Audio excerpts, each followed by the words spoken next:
Welcome to episode 4 of the AdQuick Madvertising podcast with Chris and Adam. Today's guest is none other than Alexa Kilroy, head of brand and content at Triple Whale. Welcome. What's up, guys? Thanks for having me. Adam, how are you doing? Are you surviving after this weekend? I am. Thank you for asking, Chris. Every weekend has become a thing for me now, whether it's my dog swallowing something he shouldn't to the sink in our new house and the bathroom flooding into the wall. So my weekends have been fun. Alexa, and which city are you in today? Because it's event season, and I know I've been following you on Twitter, and you've been kind of jumping around. So where are you this week? Yeah, dude, it's been wild. I just moved from Austin, Texas, back to Boston, Massachusetts. I used to live here, lived in Austin for 5 years, came back, and then you're catching me. I'm about to hop on a plane tomorrow, the next day, to go to Santa Monica, LA for the next couple of days. So we're jet setting for sure. Chris, that's your old stomping ground. It is my old stomping ground. I used sometimes call myself the mayor of Venice if things are going my way. But anyway, let's jump in. So today we're going to talk about brand marketing and how it pertains to basically the D2C channel. We're going to go deep into an ecosystem that actually Alexa is an expert in. And for me, it's going to be a wonderful learning experience because I come from hard B2B. And so I'm really excited to learn about how D2C marketers are thinking about their brands and using Triple Whale's products to kind of run their own business. But I guess to start us off, we should probably go after an easy topic. So let's start with marketing attribution. So a lot of people, what? No, what? No, it's a great topic. Okay. It's a great topic. Okay, I got bars on this one. Don't worry. Okay. So what's the simplest way to think about it? So everybody, Alexa's audience are performance marketers. So kind of how do you wrangle that beast, given that you have the most sophisticated buyers in the space as customers? Well, first, do you want me to explain attribution, or do we feel like everybody knows what's up already? No, explain it for the SMBs and maybe the junior marketers who have no idea what we're talking about. Cool. Yeah. So to state it super simply, right? You as a marketer, you spend money on lots of different things, and then people buy products from your brand, right? So attribution is essentially the data science that maps those purchases back to the customer journey that they experienced up until their point of purchase.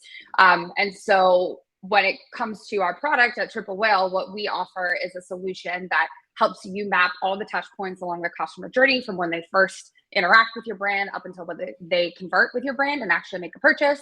And so you can literally see like every Facebook ad, every email, every SMS message that they got, every touch point along the way until they go ahead and make that purchase. So attribution is really just this kind of data path that helps you understand where a customer came from and what they ultimately ended up converting on. And why it really matters is because obviously you want to be spending for the highest ROI possible, right? So you as a marketer, you want to know which ad campaigns are performing the best for you, which emails that you're sending are the ones that are maybe pushing people over the needle to actually purchase versus just kind of engaging with your brand. And so when you have that, you kind of unlock those insights as to what that journey looks like and where people are actually converting from. Then you can optimize and spend more efficiently where it really matters. Cool. So when marketers at these organizations are thinking about their attribution, what are the inputs? Which channels are D2C marketers kind of leveraging right now for all their performance channels? I know there's been a lot of back and forth on, TikTok and, the efficacy of Facebook vis-a-vis the, 14.5 iOS updates. Kind of what is the D2C marketer in 2023 doing right now?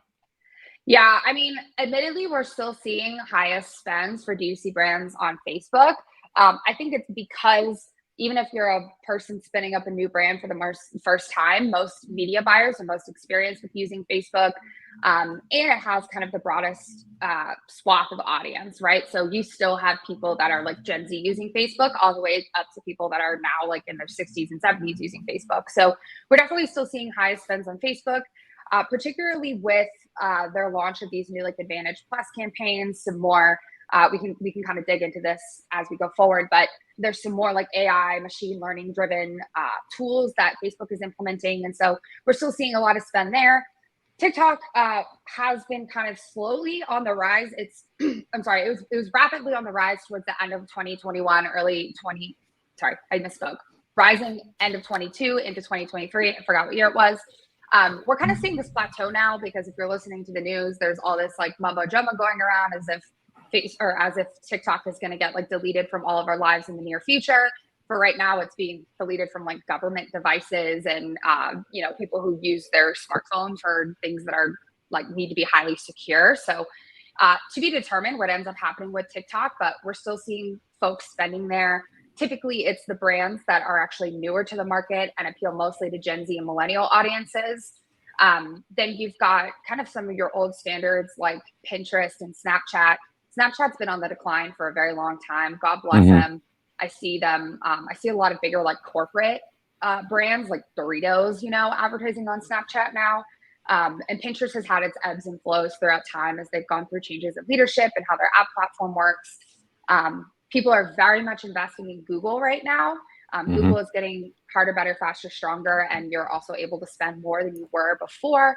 So Google's on the rise again. And then we are seeing some other, we're seeing some like improvements in things like email marketing, more personalized targeting and segmentation, same with SMS, a lot of like reinvigoration, reinvestment in those two. And then we're starting to see some like kind of fun stuff popping back up. So direct mail, out of home advertising. I'm seeing billboards for D2C brands now, stuff on streaming channels like Hulu. So it's kind of a broad scope, and it really just depends on the target audience for the brand.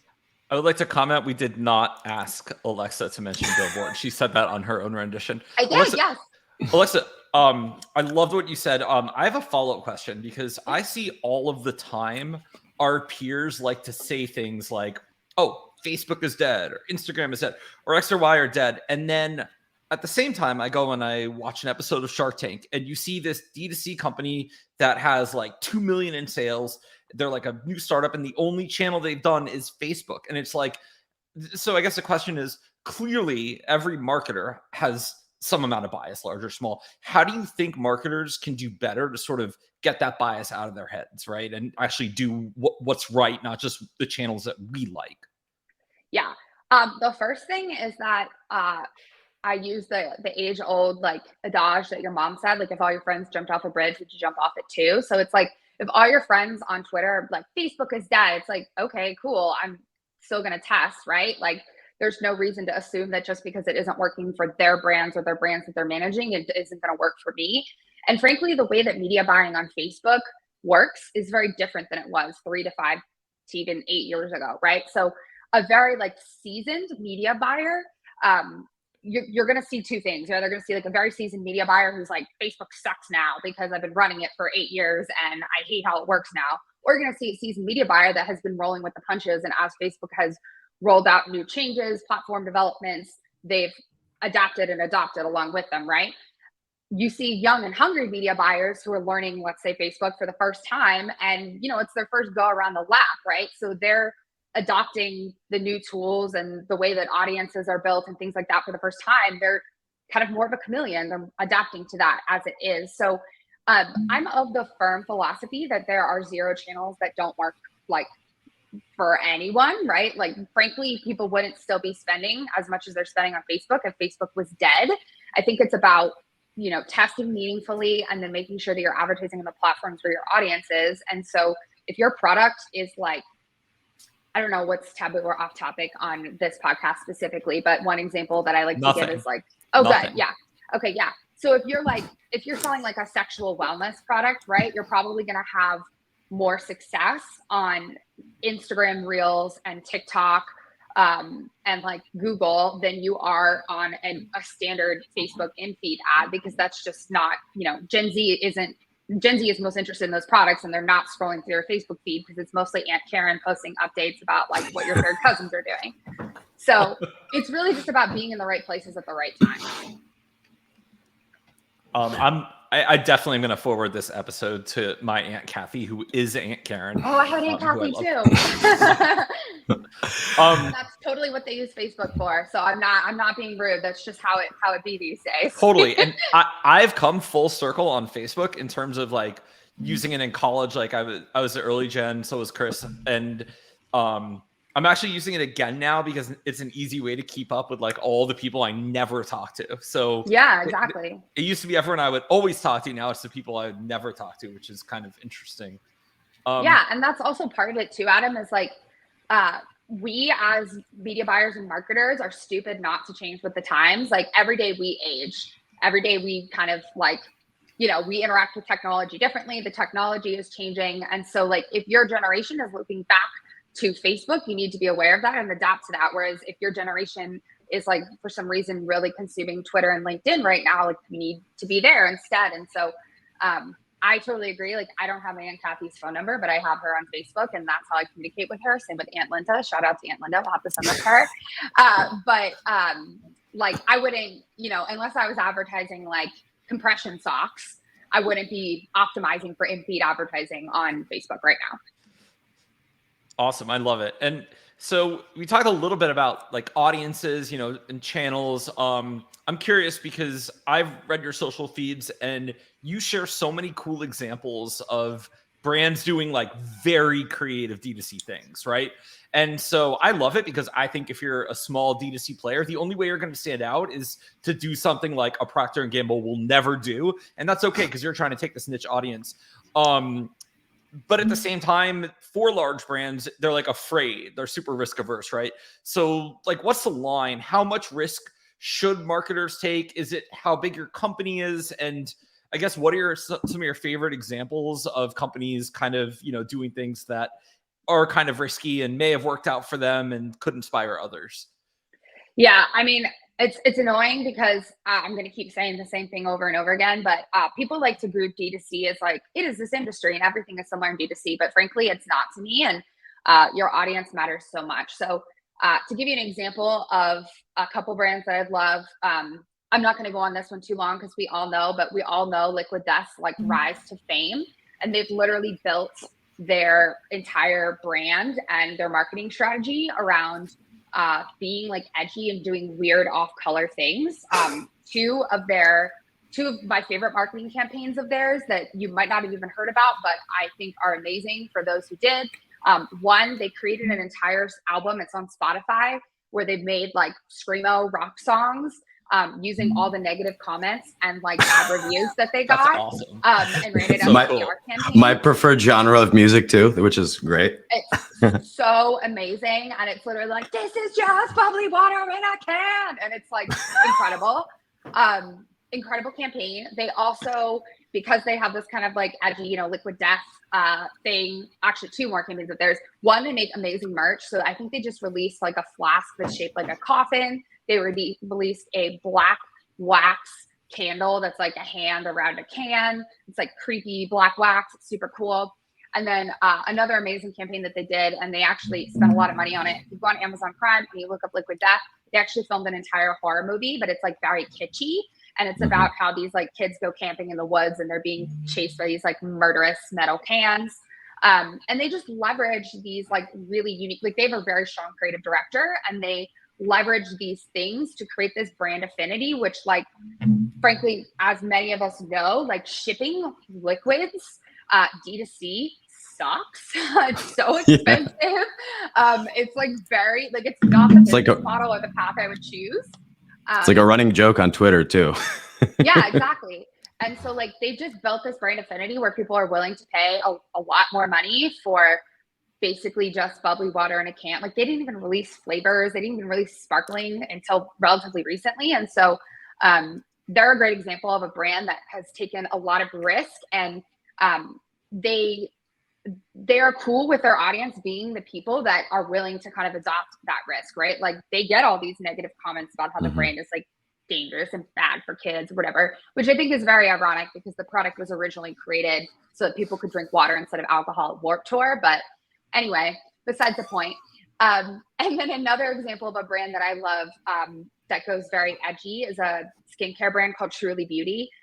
They're probably like, I want to say 60% e-com, 40% retail. They're in Ulta now, but they built their whole brand around creating skincare products that are like fun and joyful and youthful. Like really cool colors. Like one of them is named Unicorn Fruit. But they also named the products to be kind of edgy. So for example, they have like a scrub that's for chest acne called Acai Your Boobies.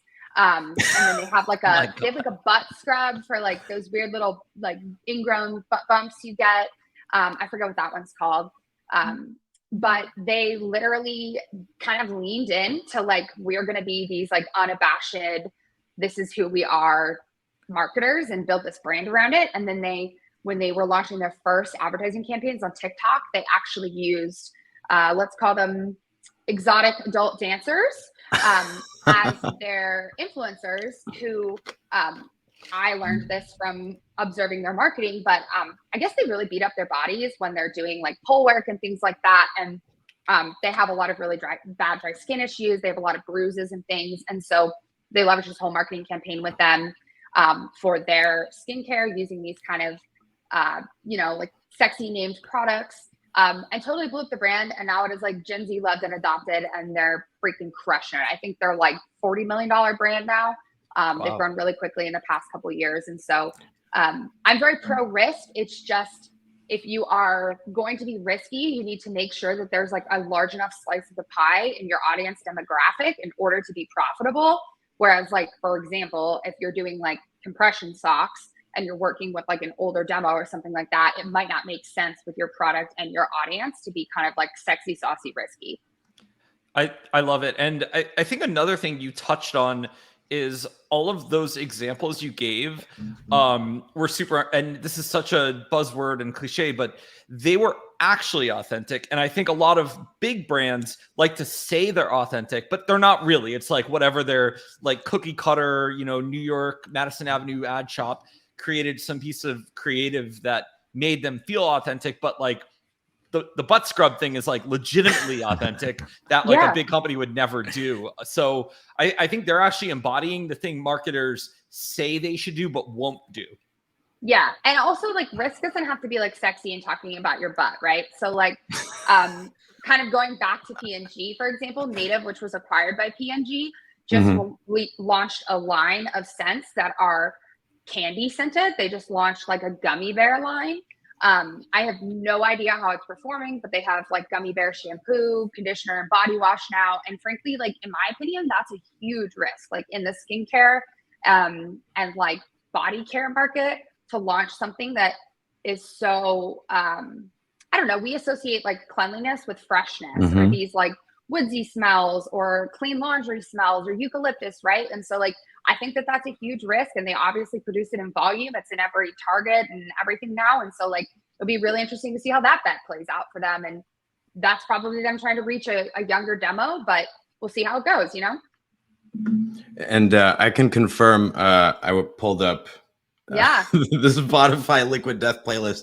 Adam, first song on the playlist, Fire Your Marketing Guy. Yeah, it's so funny too. They're feisty. So amazing. Yeah. I heard their director of e-com speak at an event recently, and he was telling me that they have the intention of continuing to release albums with different genres based on the sentiment of the reviews. So like they're going to do like a like R&B one with like really positive reviews that are like really over the top positive reviews, and it's going to be like sexy and sultry, like Usher style or Babyface. Oh, yeah. I think that's going to be awesome if they haven't done it already. So going back to like the Liquid Death story and some of the other products that you'd mentioned, this kind of takes me back. I was listening to one of your podcasts.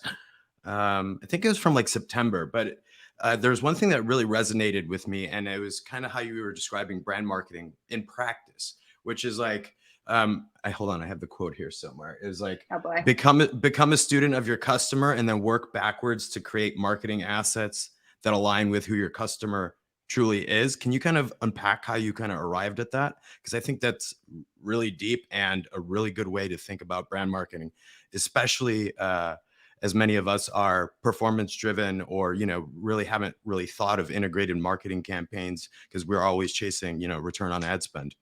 Yeah. And frankly, I was born and raised as a performance marketer. So I started in my career, but to give you some context on how I actually arrived at this, I used to be a high school English teacher. I had like a 21-year-old life crisis, and I was like, I'm poor, I live in a new city, and I have no friends my age because everyone I work with is like 50, making $30,000 a year, not the path. And so I pivoted into ed tech briefly, was super bored, and then got my first e-com job. And my first e-com job was working for a subscription-based supplement company. I was employee number 3 or 4, and what I had to do was answer the phone, and when people wanted to cancel their subscription, which at the time there was no online portal to do so, they had to call in. My job was to win them back. And my boss, who was the founder of the company, would give me a cash bonus literally every time I won back a certain amount of customers.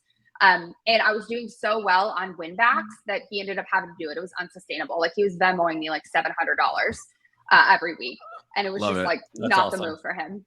And I realized that my background in teaching and like educational psychology translated really well to consumer psychology. And I learned very quickly that when I pulled up, when the customer would call in, I would pull up their like essentially their Shopify profile, and I could see where they're from. This is my biggest pro tip, by the way, if anybody's listening to this and they're having trouble with win backs or whatever, all you have to do is make a connection with your customer. And so I'll give you like a shady secret about me. I'm sorry if anybody's listening to this that I won back once, but what I would do is I would see like Susan's calling in from like Nowheresville, Nebraska. And I would be like, oh my goodness, Susan, I see that you're calling in from, Nowheresville, Nebraska. My aunt lives there. And then I would like Google that town. I would like pick a random church. I'd be like, oh yeah, she goes to whatever church. Like, I would just try and make a connection with her to build a relationship with that person and learn about their life.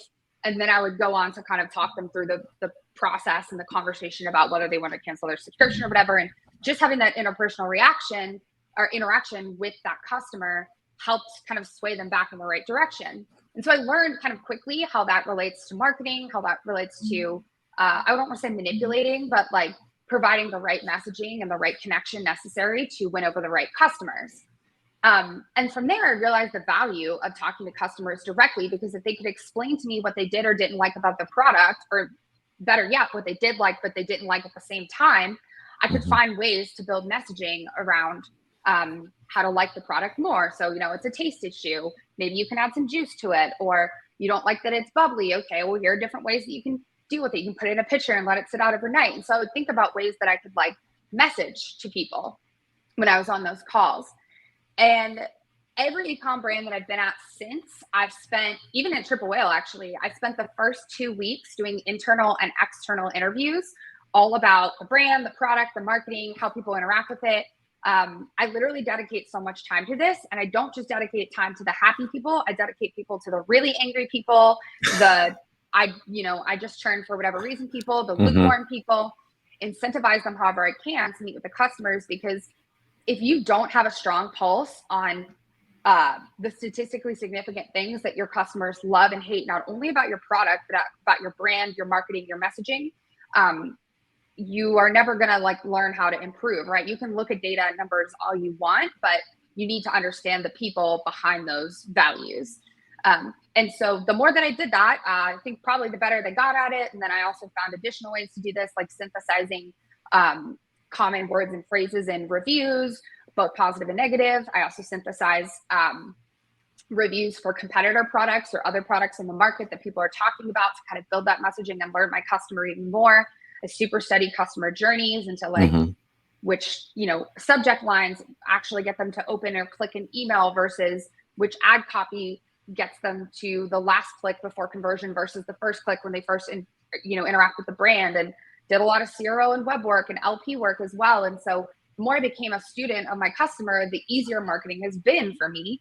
And it requires that upfront time investment and the commitment ongoing. It's not like you like build a customer persona once and then you put it in a drawer and you run with that for the rest of your life. Because what I think a lot of brands make a mistake with is they think like, I have this one ICP, right? I have this one persona, I have this middle-aged woman that lives in Nebraska and like, she's it.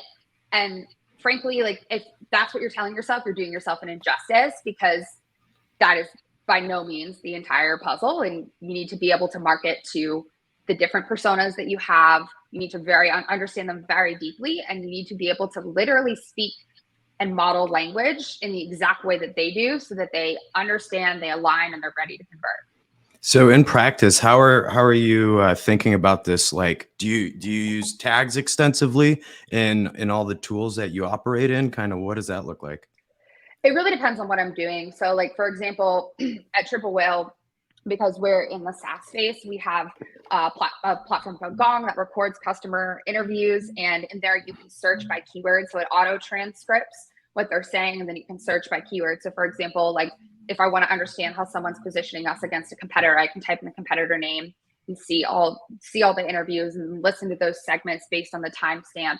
But when I started doing this, and there's no reason anybody can't do this now, it was literally just a lot of like data dumping into Google Sheets and then like writing formulas to find ways to like synthesize common words and phrases. Now I've heard of a lot of people using ChatGPT to actually data dump like customer reviews in, and then asking ChatGPT to come back with like a synthesis on what customers are saying.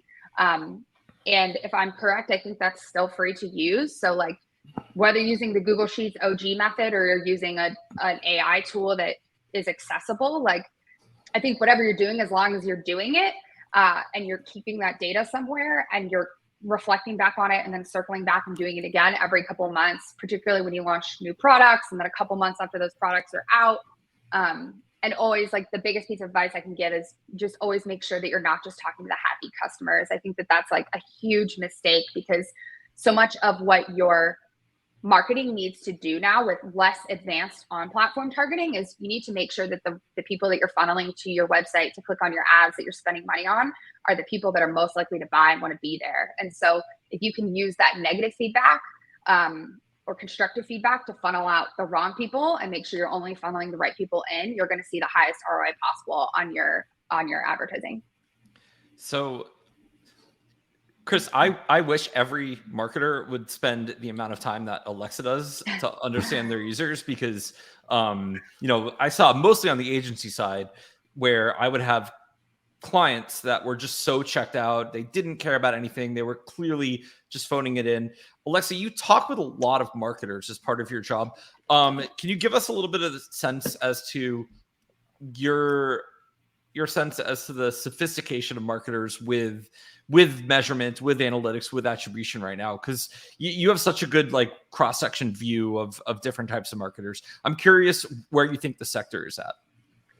It's really all over the place. I think a lot of old school media buyers and marketers are more like top level marketers. So they're looking at like marketing efficiency ratio, they're looking at their MER, and then they're looking maybe channel level at performance. Whereas what I'm seeing is like younger media buyers and marketers are far more niched in. So they're like thinking very deeply about creative testing and like A/B testing copy on ads, whether it's through some sort of like automated feature or they're doing it themselves.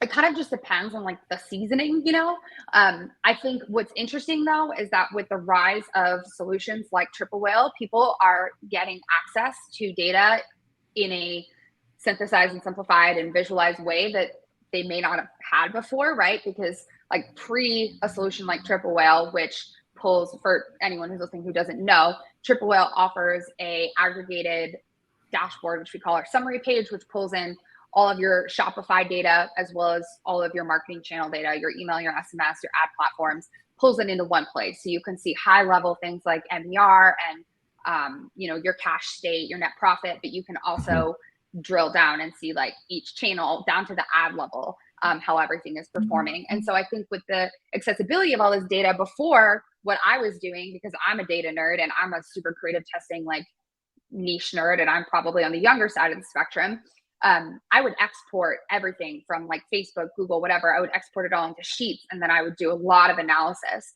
But I would get stuck in like analysis paralysis mode because there's just so much, and you have to kind of manually or formulaically like find a way to make sense of the data. Now with tools like Triple Whale, you're able to have it kind of like have the insights presented for you to say like, these are the products people bundle most frequently together, or this is the customer journey of a high retention customer versus buys one time, you never hear from them again customer. And so people are kind of adapting, right, when they get access to that data. But one thing that we do find very commonly is when people start using Triple Whale for the first time, they're like, learning new marketing metric acronyms, right? They're like, I don't know what, my P or B ROAS is versus my Facebook ROAS, like, because I'm used to looking at my campaign or my channel ROAS on Facebook. And so like the availability and the accessibility of this data is allowing people to make much more niche optimized marketing decisions.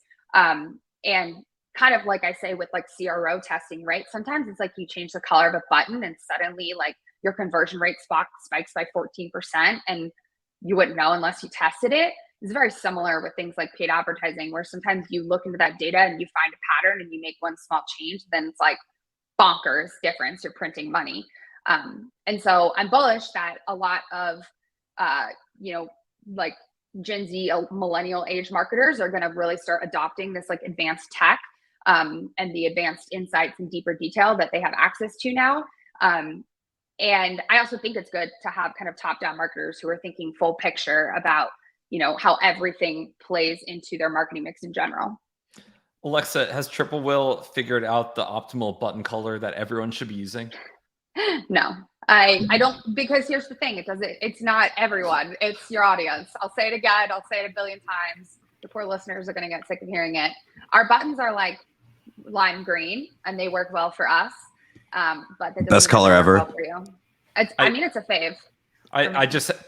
That's an old joke from my analytics team when someone wanted to test the button color, and it's like, we were not super sophisticated at the time, and I was trying to get them to a point. Yeah, sure, you can test things but you have to crawl before you walk, and it's like that's something a really sophisticated team would do with small A/B tests. You have to get there. So I guess my next question, I loved what you said about you taught yourself analytics with basically the basics, right? Just a spreadsheet and your brain and the data, which I think is the right approach. But what are some ways that young marketers now, because they're sort of overwhelmed with a lot of data sources, platforms, et cetera, there's probably some risk in them becoming a little bit too Moneyball. So how do you train a new marketer, like with the sea of data they get, so they can start, I guess, getting from that to actually making good decisions and improving things for their users?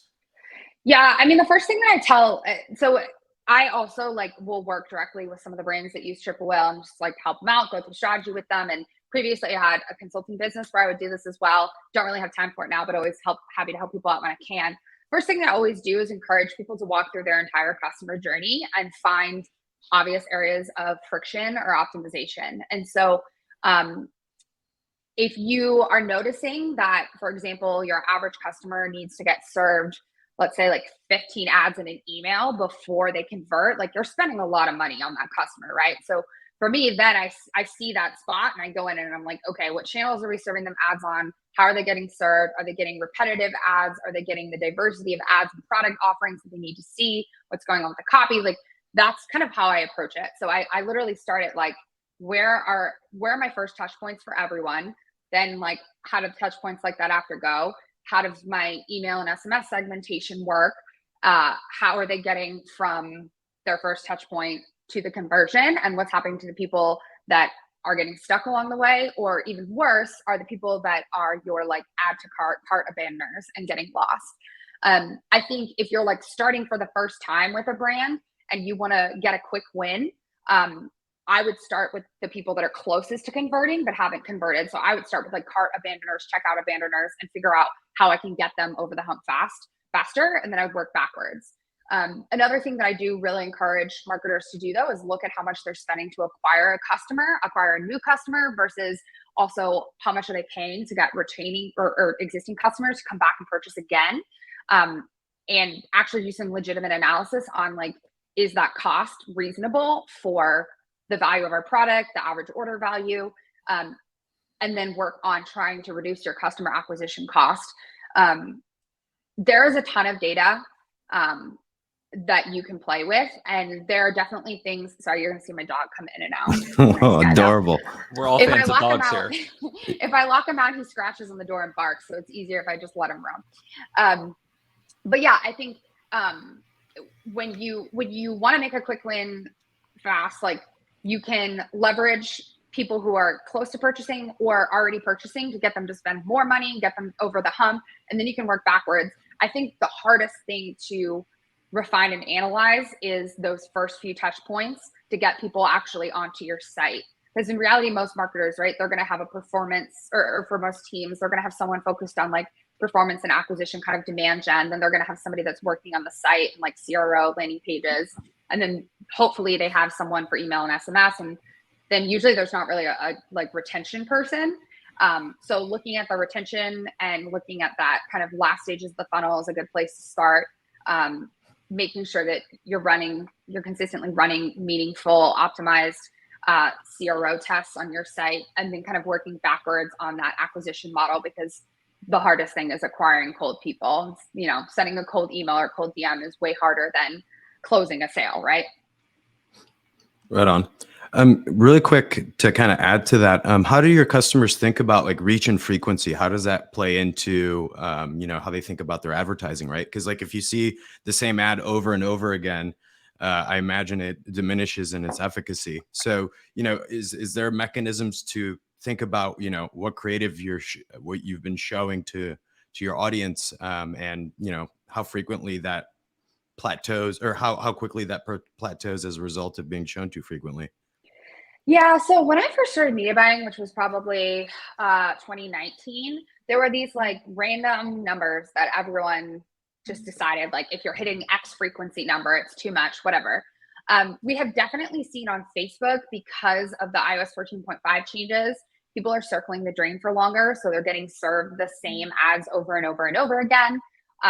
We have, like at Triple Whale, we've created some audience segmentation tools. Like if you're unfamiliar with RFM segmentation, that's reach frequency and monetary value, but we essentially built like AI audiences based off of your most valuable versus your like kind of crappiest customers, that help you then go ahead and like figure out how to develop ad creative to get them to convert. So the way that I think about reach and frequency right now is I don't know that I trust on platform numbers for reach and frequency, because with the data tracking, there just isn't like, or the lack thereof on platform data tracking. So even with Triple Whale, for example, we have a first party pixel. So you can't see a customer's data or customer's journey until they convert, until they self-select to basically buy the product and give you that information. And so my philosophy on frequency in particular is that you should be structuring your campaigns so much so that like you have enough variable creative and you have varied campaigns, so that even if a person is seeing an ad from your brand over and over and over again, they're seeing different ads. Like you just need creative diversity. And then another thing that I encourage brands to do, if they haven't done it, is work on like white labeling, whitelisting. So not necessarily like influencer marketing, but posting from like various different accounts, ads for your brand that are different than what you're running on your main brand account. So for example, like if you run a baby brand, you could have a white labeled advertising account that's like best baby products by Brenda or something. And you kind of like create this like persona and ad account that is someone that's sharing the best baby products, and it just happens to be your product all the time, right? So it's kind of like a cheat code for the system. That, and then also just not running the same creative on every platform. So like I'll see brands that are running like the same exact 3 ads on TikTok, on Facebook, and I don't know, like on Pinterest or something. And it's like, there are only so many times that I can see that ad before I'm like, I get it. Like if I'm not going to buy it by now, I'm not going to buy it. And if I was going to buy it, like I probably would have clicked already. And so just kind of staying on top of watching your creative fatigue, being aware that you'll likely need to refresh your creative more now than ever. And then also making sure that you have a diversity of creative. So people are always shocked when I remind them that statics really still perform well. One of our top brands that uses Triple Whale, that's $40 million like leather goods brand. They make the most money off of like static product pictures with some basic simple text overlay, not even promotional. And so just remembering that like your creative exists to filter in the people that you want and out the people that have no interest. And so as long as your creative is doing the right thing, like Facebook will be learning that, these people like this and these people keep scrolling. Facebook, for example, at least. I love Go it ahead. because sometimes, marketers have this like innate sense, and Alexa, you have this awesome non-linear career path. So you might not be aware of this, but marketers have this like obsession with novelty. And you're like, oh, this brand has static, boring ads that haven't changed in a while, and they're making, them millions of dollars a year. And it's like the opposite of how a lot of marketers that we talk to on a daily basis think, where they're trying to win awards and do the novel platform du jour thing. And you're just like, hey, just do the stuff that is actually converting for you, right? I mean, sometimes it's that simple. Yeah. And I also think like, particularly when iOS 14 rolled out, but I think even before that, we got into this like mindset that Facebook is this big black box that we have to find a way to hack, right? Like we have to hack the algorithm. We have to find a way to stand out, whatever. The reality is like with the decreased efficacy of like audience targeting, what you need to be doing with your creative is just showing the right people the right things. And so the example that I give is like, imagine you're walking through Target, there are end caps on the end of every aisle, right? And so shopper like, marketing. Yeah, it's like the end caps that appeal to you are going to be the ones where you actually like pick up the bottle and look at it because they're designed for your audience, right? So like my audience is that I like really nice hair products and sexy packaging. And like, I will always be driven to those end caps. But like the ones that are like 3,000 different types of vitamins by Nature Made that have like a ton of really detailed like science information about vitamins. Like I'm like, dude, I eat fruits and vegetables. I'm probably good, right? Those end caps are doing the consumer psychology that your ads should be doing. They're very simply saying like, here's who we're for. Here's what those people respond to. And so I encourage people to think about their digital advertising as the same. You want to be drawing in the right people. You don't want to be drawing what I call curiosity clicks, because that's the equivalent of someone walking to the end cap, picking up your product and being like, what the hell is this? And then putting it back down. Alexa, do you think you having a background in the social sciences is a little bit of a secret weapon? In some ways, it's definitely a secret weapon for Triple Whale because they can throw me on like panels, speaking gigs and podcasts, and I'm not scared of public speaking. Because frankly, like I've said it before in podcasts, but like if you can stand up for 8 hours a day in front of a bunch of like 15-year-olds and get them to care about books written by old dead white people in archaic language that they struggle to understand, you have a superpower. Like you frankly can probably convince anyone to do anything. I was joking the other day that if I was ever on Big Brother, I think that I'd win because I'm like really good at like worming into people's brains. But I do think a background in education is actually really helpful. And I've seen a lot of former teachers become very successful salespeople. A lot of them go into real estate now because like developmental psychology and consumer psychology are not that far apart. Yeah, the real estate gigs might be drying up soon with what the Fed does next. But yeah, I'm glad I didn't choose that path. Let me make that clear. God bless them. You have to really like people to do real estate too, because you got to walk them through and you have to get them excited. Here's what life could be like here, right? So that's a marketing gig too. Yeah, you gotta be passionate about small talk, which is not my path. So here's to y'all who made that path, not mine. Yeah, as marketers, part of our job is certainly small talk, but at the same time, thanks to the internet, a lot of marketers are actually not like you. They're actually not as extroverted. They're not as able to be social. So it's interesting because it seems like default they would be, but a lot of them are actually quite shy. So you kind of get both personalities now. I'm definitely the like very classic introverted extrovert, where when it's time to shine, I'm on. And then like literally this past Saturday, I was so gassed. I don't have kids. I just have 2 dogs. So I like woke up, fed the dogs, and then napped pretty much all day. And then woke up, fed the dogs, napped again. I have to recharge. So I relate to them too. I will die on the hill that our kids are our dogs. I don't care if the people with parents, the human kids tell me it's not. They're also our kids too. But I mean, like, I can nap and they can run around, and I don't have to worry about loss of life. So I think it's a bit of a different risk, but yeah. I hear you. We need to get Chris a dog. That's next on my list, is to find Chris Working a on dog it. to walk around Seattle with, meet new people. Ideally football size so I could bring him on the plane. Oh, Oh, yeah. yeah. Definitely under 20 pounds is what I've learned from having a big one and a small one. Under 20 pounds are portable. Well, we have more feisty questions, but do you have any other marketing questions that we want to ask, Chris?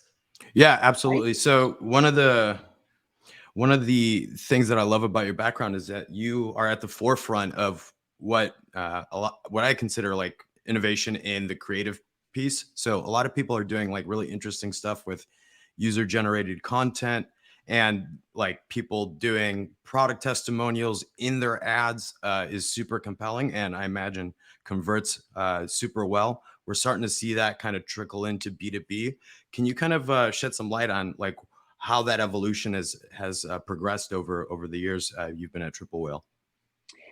Yeah, I mean, I think the presentation of social proof has changed with the advancement of technology. So like before, let's say, I don't know, 5, 10 years ago, like you wanted to look up a product, you would just Google like, I don't know, I'm drinking a polar seltzer. Like you would look up polar seltzer and you would look up whatever written reviews come first, right? Mm-hmm. Now it's embedded video. Now you're going to get targeted with embedded video, like ads and all sorts of things, display ads that are going to follow you that talk about how good polar seltzer is. And you can't really escape it. So I think what I'm seeing, at least in terms of the future of social proof right now, is most certainly like combining written reviews and video assets with like some sort of kind of like a PR stamp. So like, as seen on Shark Tank, as seen on NBC, as featured in Business Insider. From a B2B side, like we just worked on a big project where we actually we created like a whole video testimonials page on our website. I think there's one thing to be said about just a positive review, and then there's one thing to be said about an authentic and detailed positive review. So like if you incentivize someone, you pay them $10 to just film a video of them saying that they like the product, like that's fine, like that's a good review. But if you have a rave customer that absolutely adores your product and they write reviews all the time, and maybe they email your CS team and they're really polite and they say like, thank you so much, I had such a great experience, like that's the customer that I would target, even if they're not super iPhone or tech or like social media savvy. That's the customer that I target as someone to actually create me like a very authentic testimonial or piece of social proof for my brand, because you're not scripting it for them. They're not just generically saying this is good. They're going to go into detail. And so like if you look on the Triple Whale website now and you look at our video testimonials, we did that with people that talk on Twitter about how they love our product, or talk to our CS team or our sales team about how much they love the product. And we were like, hey, would you want to create a video talking about not only why you love the product, but how you use it? And those are performing really well for us. And so I would just encourage brands, B2B or D2C, if they're going to be leveraging those sorts of social proof assets, to optimize not for like volume and kind of like vague, happy, good vibes, but instead for authenticity, even if it's like gritty and not beautiful to look at. Yeah, from a B2B perspective, I totally agree with you.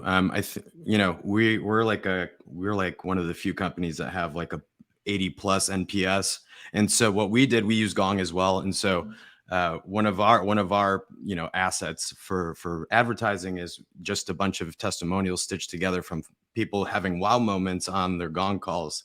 And it's really authentic. You could hear the fluctuations in their voice. Sometimes they drop some F-bombs and like they're like, holy shit, this exists, or and that's pretty exciting. But one of the things that I'd love your take on is marketers love to templatize things and use swipe files and be a little, eventually we get a little bit formulaic in our adoption of things.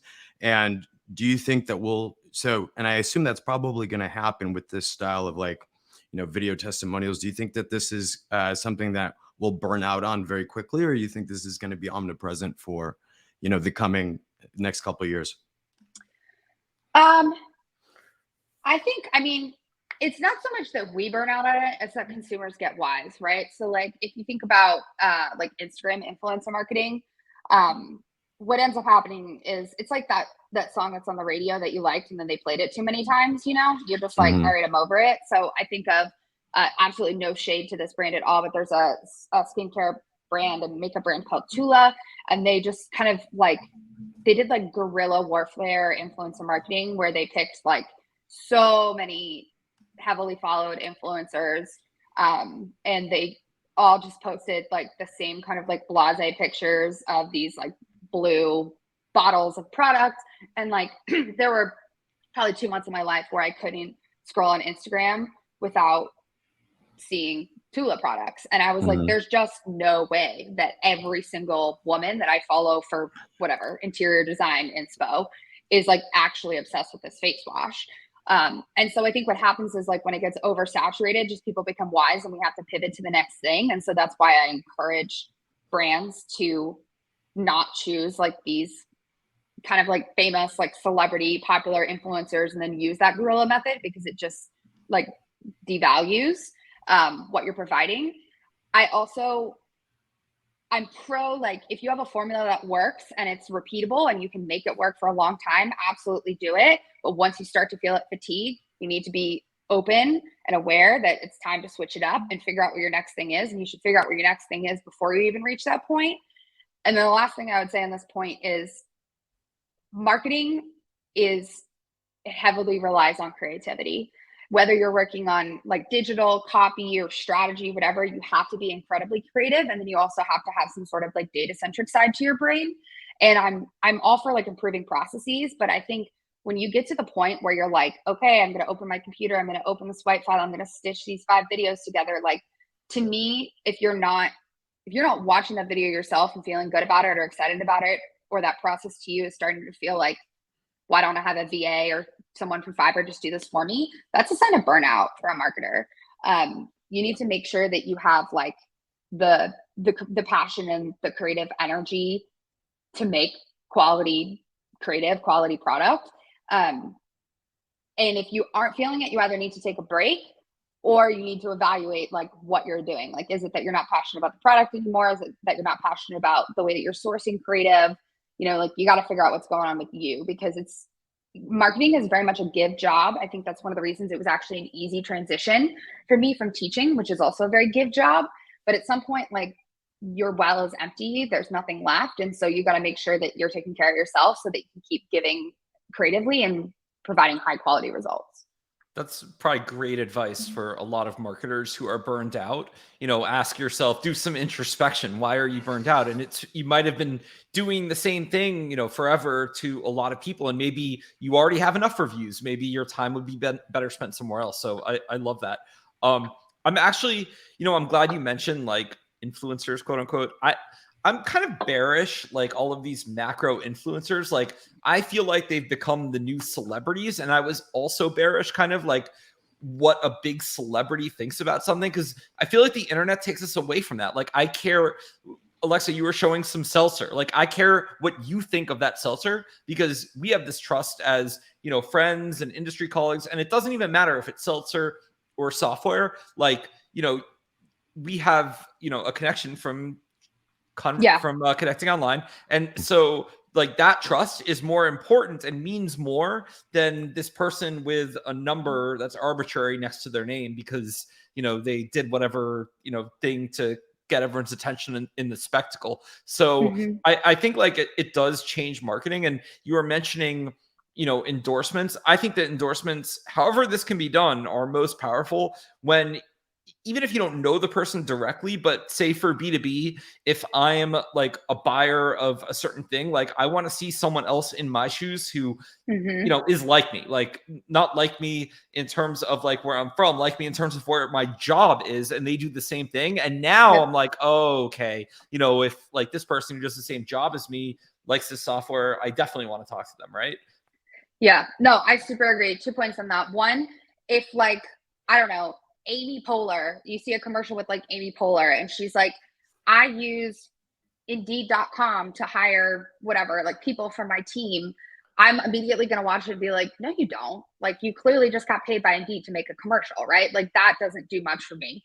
And similarly, like if I'm scrolling on Instagram and like an influencer with 100 million followers is talking about how like some supplement made her skinny. I'm going to feel the same way. I'm like, no, you don't. You're a high profile influencer. You probably have a personal trainer. You probably are on a dedicated nutrition plan. Like there's no way that that works. That's not how the entire universe works. I think that's a subsect of like, probably like, you know, a post high school educated level audience. There are definitely people that are still swayed by celebrity endorsements and things. It obviously still works for like Nike, for example, but there are examples of celebrity backed like fashion and apparel brands that still flopped. And I was just actually listening to a podcast that my CMO did, and he was talking about, I think it's like Rihanna and Selena Gomez, I think both have beauty brands, and like one of them is really crushing it and one of them isn't. And it's because you like can feel the passion around the actual community, like the average people using the product,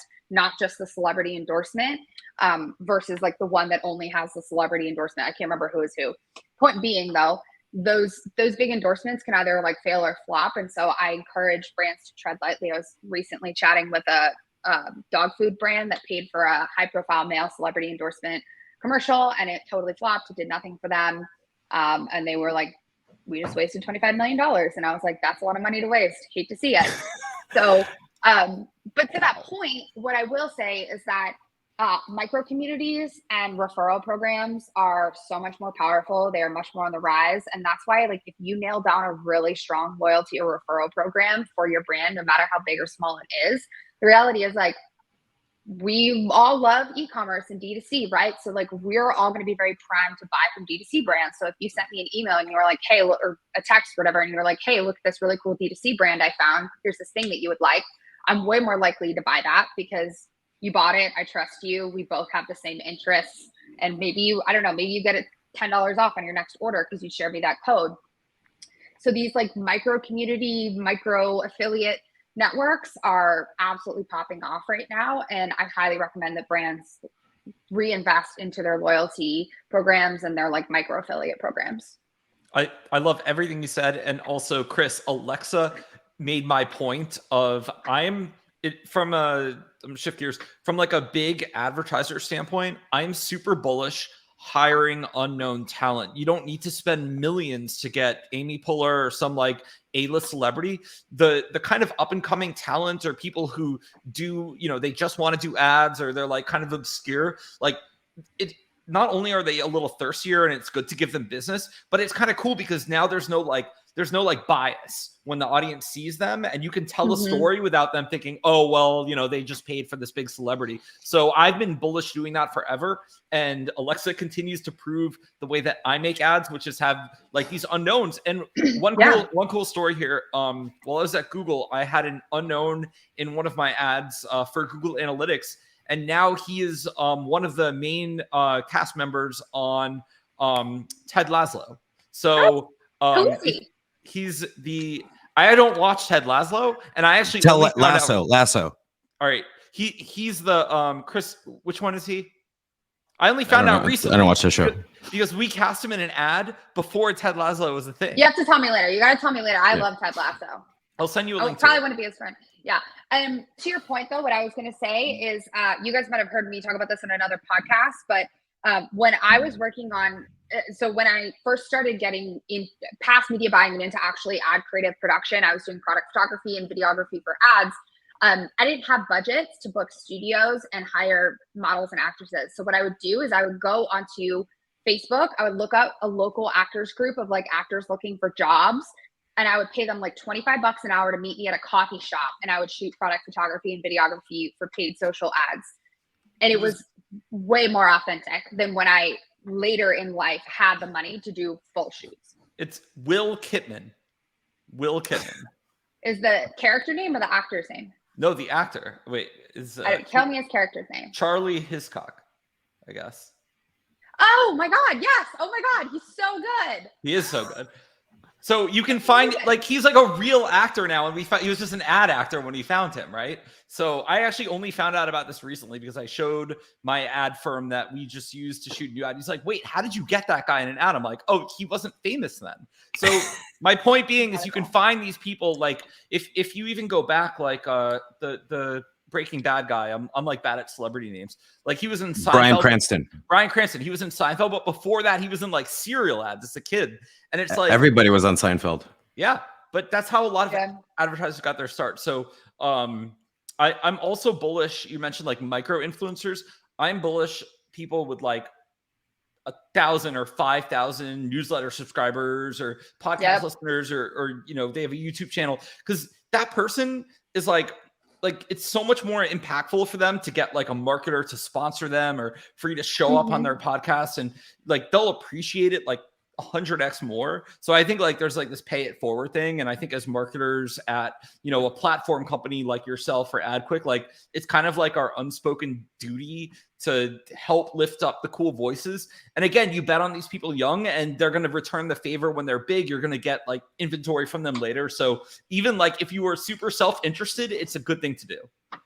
Yeah, I'll drop one of my hottest tips that I mistakenly found once, which is that the chances are that the local athletic trainers, your local dentist, your whatever, has an Instagram profile. There are a bunch of them like all over the world. So one of my most profitable influencer marketing campaigns was working with a SoulCycle instructor in Austin, Texas, who had like 5,000 followers. And we literally gave her to start free product. She actually liked the product. She started posting about the product. She started drinking it in her classes and talking about it. It was like a matcha-based product. And we made more money off of that than an influencer campaign that I spent like $10,000 on. And she only had 5,000 followers and the other girl had like, I don't know, 180K or something. So definitely think about the value, not necessarily in your local community, because that's not scalable, right? There are only so many SoulCycle instructors, but think about the ways that you can find highly influential, highly impactful people. So it could be like, you know, the best orthodontist in every town across America or whatever that has more than 3,000 followers on Instagram or something, and you get them to endorse your toothpaste or your retainer case, whatever it is. But those little micro communities can print money if you do them right.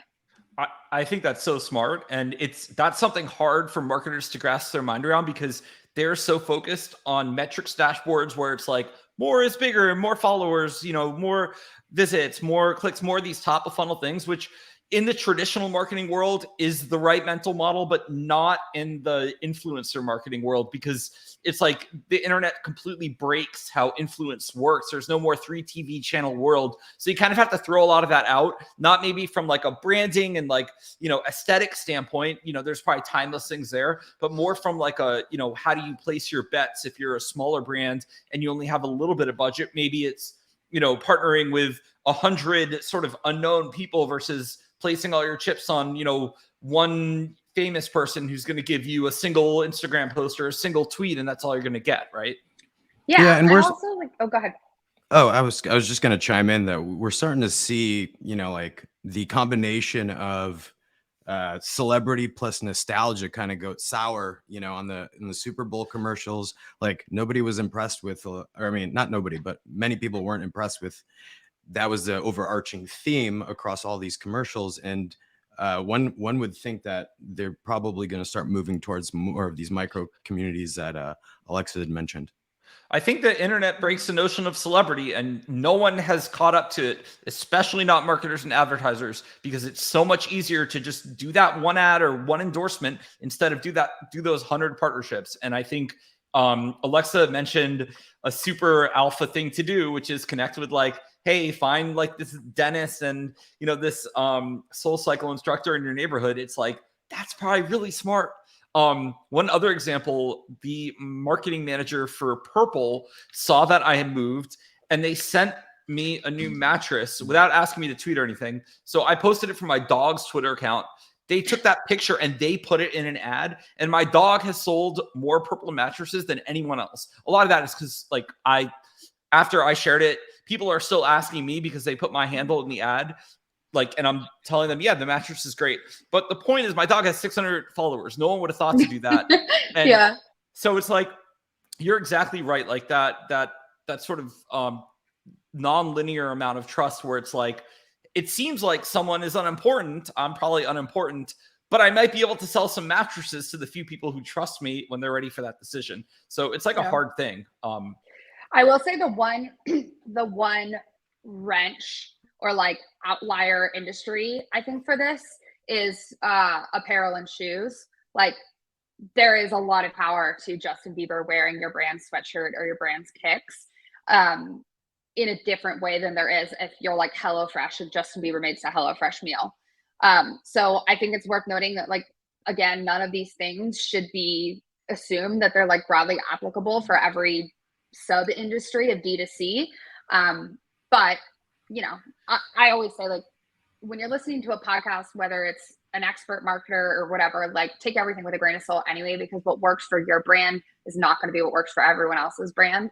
And my experience, like, I'm still learning and growing every day. And like, I'm going to figure new shit out all the time. Like, I figured out the Soul Cycle thing kind of by accident one day. So just remember that, you know, like, nothing is broadly applicable to everyone. I think you're scratching at the notion of aesthetic, and perhaps for like a product with you're trying to portray an image, like a certain type of celebrity probably matters more. Like, no one's going to buy vodka from Chris, but they might from Brad Pitt, right? No offense, Chris. I would buy non-alcoholic. I would probably buy vodka from Chris over Brad Pitt for sure. I do got that Polish blood. It makes it authentic. He is dapper marketer. So us marketers would, but like regular people, I don't know. Yeah. All right, so we had a few more questions. We have to ask because we're trying to ascertain the state of the marketing industry for our marketing peers. Do you want to share your thoughts on, as we sort of unwind this financial cycle, like, what happened with marketers and the metaverse and Web3? Like, did everyone lose their minds? Do you think this is a real trend? And do you think I'm a boomer and just not paying attention? Do you have no thoughts? It would be rare that you wouldn't have thoughts. I'm curious what you thought about that whole. You love asking this question, Adam. Oh, we have to ask. Do you want my no BS answer? Yes. I have enough shit I have to deal with in my life right now that I do not have time to think about the metaverse and Web3 or whatever until it becomes deeply necessary. Until everybody and their brother is like, I'm running around in Avatar land with my little Louis Vuitton t-shirt on and blah, blah, blah. And I bought like a NFT. Like, I literally don't care. I don't care. I think you can have a wildly successful e-commerce brand. You can be a successful marketer. I've never purchased an NFT in my life. I have no assets in crypto. I don't care at all. I'm not saying that that's the right thing. I just feel like there are enough things that are widely adopted, already functioning and actionable enough for me to work on that, like, I'm very pro, like, put your resources where they're most valuable. And for me right now, it's like not building some like chaotic thing in the metaverse.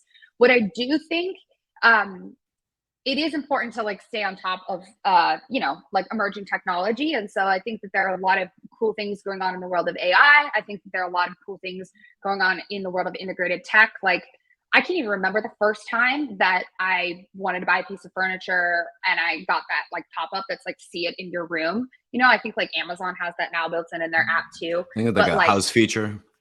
You know, like where you can like hold up your iPhone camera and you can see the sofa, like what it would look like in your house.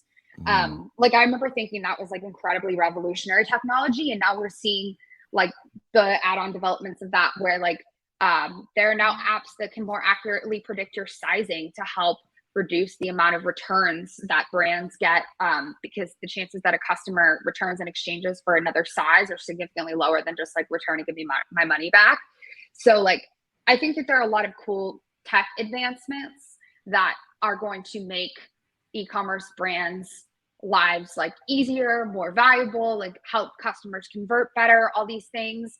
But yeah, I'm not pressed about some of the hot things. And frankly, like, I haven't seen anybody talking about NFTs, Web3, or the metaverse in a very long time in my network. Well, the VC money is dried up, so there's no more need to kiss the ring of our venture capitalist gods.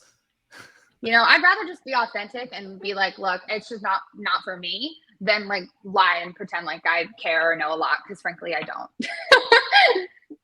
I mean, no, It's such a great topic because no marketer doesn't have an opinion, if not for the sole reason, then they're also trying to market a different version of the internet. And so, like, how could you not have opinions on that? And I loved your answer for marketers, right? There's enough going on. You have things in front of your plate, which is like, I've shared opinions about this on past podcasts where I was like, I wanted to throw my laptop at the wall when I saw brands who had websites which weren't even findable in search because they weren't even optimized well, and they're screwing around with metaverse experiences. I'm like, what are you guys doing? And the answer is typically like the CMO is trying to win some bullshit award. And this is why this is why we have a two-year tenure of CMO in corporate America on average, whereas CFO is like 5 years. And the reason for that is these marketers just chase the next shiny object. They win their award. They go on to the next company. We have the revolving door. Anyway, we have to sell into these people. So it's good to understand. Chris gives me a hard time because I complain too much. But at the same time, it's like if we're working on marketing software, if we don't get our superiors to be like accountability driven and to be like fiduciary marketers, because that's what we're asking at the end of the day, is we're asking people to make bets where it makes sense. So I'm going to get off my soapbox now. Chris, what questions do you have? So one of the things that I'd love to explore with every one of our guests going forward is who's doing great marketing content for marketers. So where do you hang out online? What are you reading? What excites you? Kind of tell me about how you ingest content on the internet. Yeah, I am a big like podcast listener. So I listen to a ton of different e-commerce podcasts. I listen to actually without plugging our own too much, I don't even do them, but I think both of Triple Whale's podcasts are really strong. One of which is like, and the studio is sick, by the way. The studio is sick. We still have to go pay them a visit, Adam. And yeah, you do. The studio is sick. Yeah, it's in our Austin HQ that I just moved out of, very sadly. But we have one that's very like founder story oriented called You Are Not Your ROAS. And then we have another one called Ad Spend, which is like very tactical. It's actually not all about performance advertising. Like we'll have CRO and SEO experts on. And so like, I like to kind of balance my listening between very tactical stuff and then more like inspiring leadership and mentorship stuff. I listen to E-commerce Fuel. I listen to, I don't even know the names of them because I just have them all saved like in my Spotify. But basically like a lot of the big like B2B marketing brands right now have really strong e-commerce marketing podcasts because they have the investment and everything to like produce it well, have good guests. I've been listening to Nick Sharma and Moiz Ali's new podcast, which is really good. And then the co-founders of Obvi, which is a D2C supplement brand, Ron and Ash, released a new podcast called Chew on This, which is a really good D2C podcast that I listen to. When I'm going to read online, I like rely on SEO to get to the right places, honestly. So like I'm searching like very niche things. Like I'm trying to understand, for example, like RFM audience is better. Or I'm trying to understand like, is the answer add Reddit to the end of your query? Oh my God, yes. I lurk on Reddit. I'm a diehard Reddit lurker. I really am. And I also am just. But you're a poster on Twitter, so. I'm a poster on Twitter. But you won't post on Reddit. I'm the same way. I comment sometimes on Reddit. Okay. But I'm not posting threads on Reddit. Like I'm not starting conversations because and kind of like the finishing piece of this is like when I need to ingest or absorb content, it's typically like I'm trying to achieve a particular goal. I'm not just reading like general updates because I get my general updates from like the news, my feed, just being alive in the e-com world and not really ever getting a break. So I actually am just going to people that I love and trust and like being like, can you give me 15 minutes? I'll buy you a coffee or a glass of wine or a bottle of wine or whatever I need to do. And like, can you help me with this thing? And so like, to your point, Adam, about like going to people that you trust about things, I would much rather go to a friend that I have in the network or someone that I know is an expert at something and DM them if I don't know them, text them if I know them, and just like chat with them for 15 minutes to get what I need in order to progress and move forward. I also follow like a lot of newsletters and stuff, but you know, we all kind of do the same things.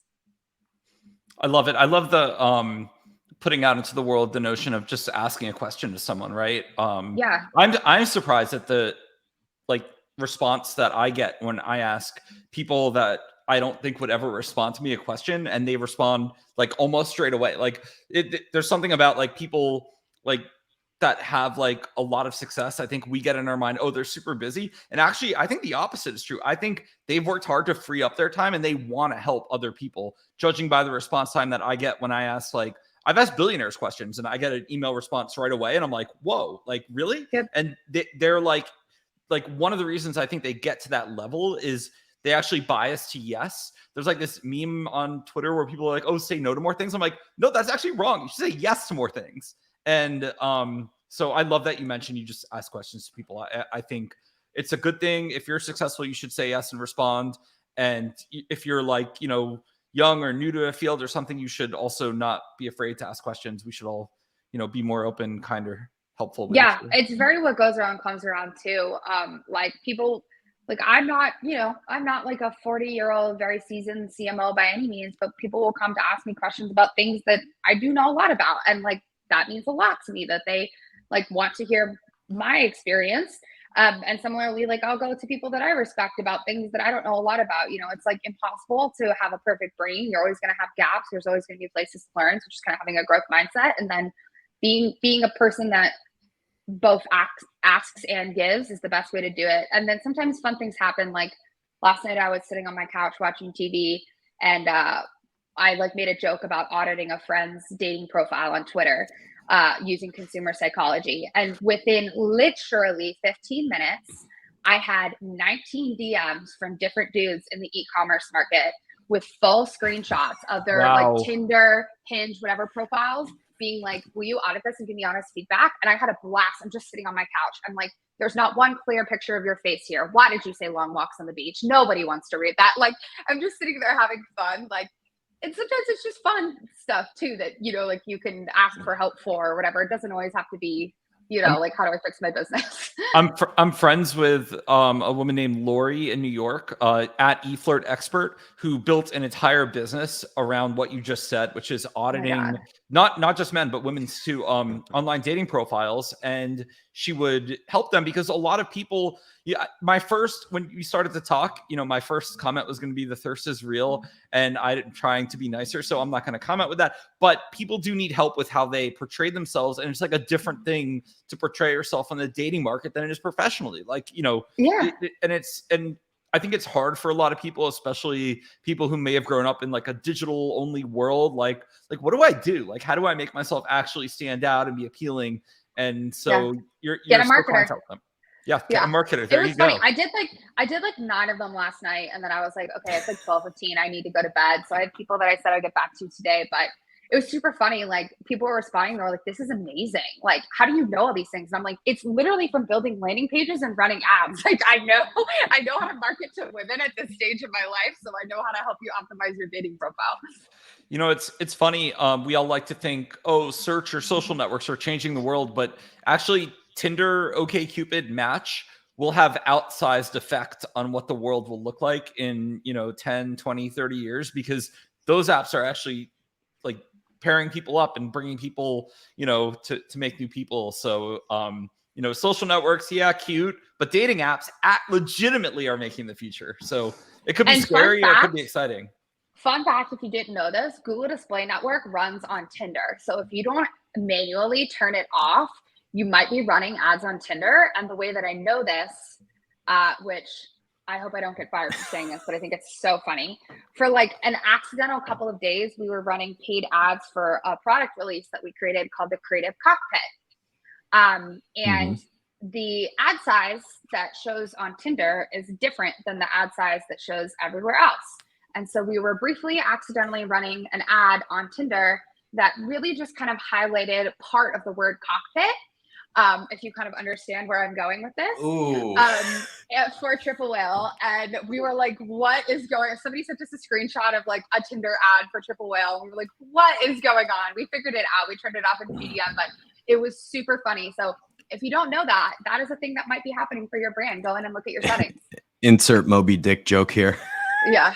It was, I mean, honestly, we all had a good laugh about it. It's an airplane ad. It's like an airplane metaphor, right? You're flying the airplane. Exactly. There you go. But you know what? There was very low ROI on running B2B SaaS marketing analytics ads on Tinder. So yeah, just, check your settings. Also a SaaS ad that was cut differently could also be on Tinder. No? Okay. All right, it really could. Okay. Also, so should we wrap up here, folks? It's getting weird for Chris. Yeah. Also, what do you think, Adam? Yes, after we address Alexa calling us old at 40, well, you're not 40, but 40 is not old. I'm getting there. All right. I'm getting there. Okay. Alexa's like 40-year-old CMO. Is that than me? 40-year-old CMO is boss. If you're a CMO at 40 and listening to this, you did well professionally, because you're just older than me. That's all I mean. That's totally fine. Alexa, you have been awesome. I think Triple Whale is super lucky to have you. If you're a listener and haven't checked out their product, it's super cool. So now I'm doing third-party endorsement for Triple Whale. Oh, thanks. I appreciate that. Yeah. Should we give the full pitch here because I was hanging out with Zach and Soho, and you guys had some big news. Do you want to share it now? Use this as an opportune time to pitch. Yeah. So for context, if you're unfamiliar with Triple Whale, I kind of touched on this before, but Triple Whale is a comprehensive data solution. So it links in your Shopify, all your performance marketing channels, and it provides smart insights on all of the things, all the metrics that matter for your business. We've recently launched a lot of really cool new features, like a smart customer data platform, AI-based smart audiences. We have a generative AI product that helps you create highly optimized ad creative, like lots of just really cool, neat things going on. And we just launched a piece of our product called Lighthouse, which offers like anomaly detection. So the platform is literally telling you like you're overspending here with not enough ROI, or this channel could be doing better in XYZ way. Super cool, really neat stuff. Built for Shopify-based e-commerce businesses. But what y'all were alluding to is that we just raised our Series B, and included in that Series B round was an investment from Shopify themselves, which is very exciting because we are built for Shopify-based brands. So we are on this really cool growth trajectory in which we are hiring up a lot. We're hiring tons of people. So if you are looking for a job in B2B SaaS, definitely check out the Triple Whale website as well. We have lots of awesome career opportunities right now, and we're really working to kind of stay on the cutting edge of innovation. We're doing a lot of neat stuff with automated intelligence and machine learning so that business owners and operators can focus their time on, the most strategic and viable parts that a computer can't do of their business. And that way they can kind of sit back and relax and let the performance advertising and things like that run so that they can focus on running their business better. So a lot of really exciting things coming ahead, a lot of really exciting things just launched. And definitely check us out on Twitter. If you haven't, we're just at Triple Whale. And we put all the information about product launches and all kinds of stuff there as well. Cool. Congrats on the growth, the success. Thank you. You're awesome too, Alexa. Where can people follow you? I'm just at Alexa Kilroy, Kilroy on Twitter. That is where I live most of the time. And I'm really bad at responding to LinkedIn messages and like accepting LinkedIn requests. So if you want to chat, hit me up on Twitter. My DMs are open. I'm always game to connect. Well, cool. Well, I think that's going to be a wrap for us. Thank you for your time, Alexa. This has been episode 4 of the AdQuick Madvertising podcast. If you like what you hear, I got to play the role of podcast host. So hit the subscribe button. We're trying to get over 100. All right. Thanks again. Peace. Bye, guys. Bye. Thanks, Alexa.